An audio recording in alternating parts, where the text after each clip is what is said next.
இணைக்கக்கூடிய உறவு பாலம் என்று சொன்னால் அந்த மரப்பாலம் தான். அப்படி இந்த உலகத்தை நம்மோடு இணைக்கக்கூடிய உறவு பாலமாக இருக்கக்கூடிய ஊடகவியலாளர்களுக்கு நன்றி. ஒரு சிறு கலந்துரையாடல், அப்போது நேரலையை துண்டித்து மீண்டும் தீர்மானங்கள் நிறைவேற்றுகிற பொழுது நேரலையில் உங்கள் கரம் பற்றுவோம். ஸோ இதோடு நம்ம லைவை நிறுத்திக்குவோம். Thanks to media and press. இப்போது சிறப்பு தீர்மானம் 1, கழக பொதுச் செயலாளர் திரு என் ஆனந்த் எக்ஸ்எம்எல்ஏ அவர்களை அன்போடு அழைக்கிறோம். ஒரு அரங்கம் நிறைந்த கரவொலியோடு.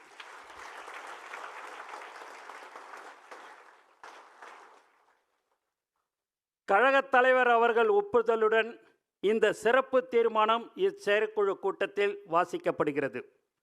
ஜூலை மாதத்தில் கழக வாக்குச்சாவடி முகவர்கள் ஆலோசனை கூட்டங்களை நடத்துவது, ஜூலை மாதத்தில் இருந்து 2 கோடி கழக உறுப்பினர்களை சேர்க்கும் இலக்குடன் உறுப்பினர் சேர்க்கை முகாமை தீவிரப்படுத்துவது, கொள்கை விளக்க பொதுக்கூட்டங்களை 5 கழக மண்டல